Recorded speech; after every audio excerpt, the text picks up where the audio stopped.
Children with oppositional behaviors, as well as their parents, experience a wide range of emotions.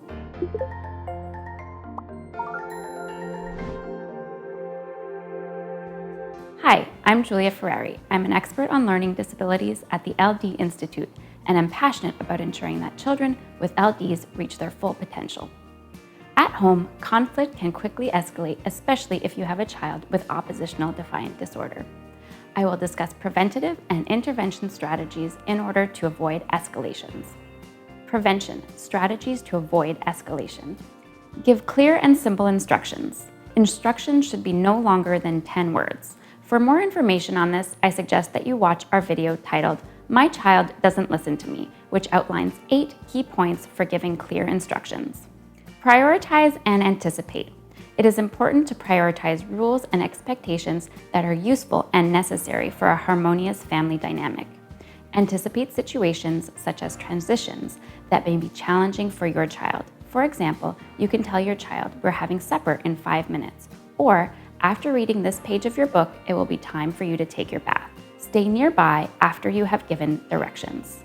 After you have given your child directions, it is important to stay close by for at least a few seconds to ensure that they are doing what was asked. Some children may need help getting started on what needs to be done and then can continue on their own. Use positive reinforcement.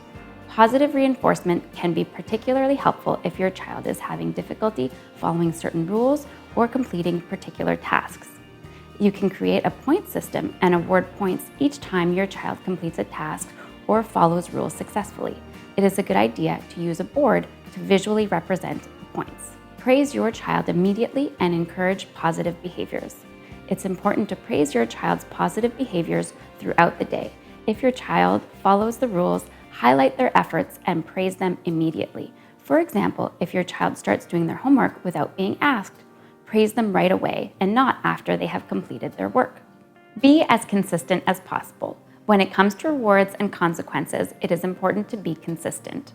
Enforce the rules in the same way every day. Do not contradict yourself from one day to the next. For example, if the rule is that your child can only watch TV once they have completed their homework, you cannot let them watch TV before doing their homework some days and not others. Avoid disagreements about parenting in front of your children. Make time to discuss rules you want to put in place with your partner when your children are not around. For example, agree on rules, consequences, and how you will deal with specific situations when your children are sleeping. Use humor. Humor can help to reduce oppositional behaviors and de-escalate tense situations. By using humor, we can avoid direct confrontations. Humor can even help to decrease the rigidity that many children who are oppositional display. Avoid labeling and humiliating your child. When you speak to your child, particularly if they have done something wrong, it is very important not to criticize them as a person, but to focus on their behaviors. For example, say, "I don't like it when you don't clean up your toys," rather than "You're always so messy." Intervention strategies to manage oppositional behaviors. Establish physical and visual contact with your child. Establishing both physical and visual contact with your child will help to maintain your child's attention. Discuss the consequences of their behaviors afterwards.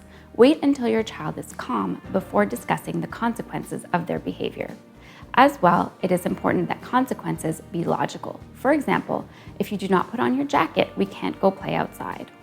Measure your reaction in relation to the magnitude of your child's transgressions. If you feel the situation requires a punitive response, for example, a punishment, be sure that you are clear about what the punishment is, why they are being punished, and for how long. Control your own reaction and follow through. In the heat of the moment, it is common for parents to set hard limits for their children in the hopes that this will dissuade negative behaviors in the future. For example, no video games for a week, or no more talking to your friends. It's important not to make declarations that you will not be able or willing to enforce. It is always better to discuss consequences with a cool head. To promote positive behaviors, combine the use of preventative and intervention strategies.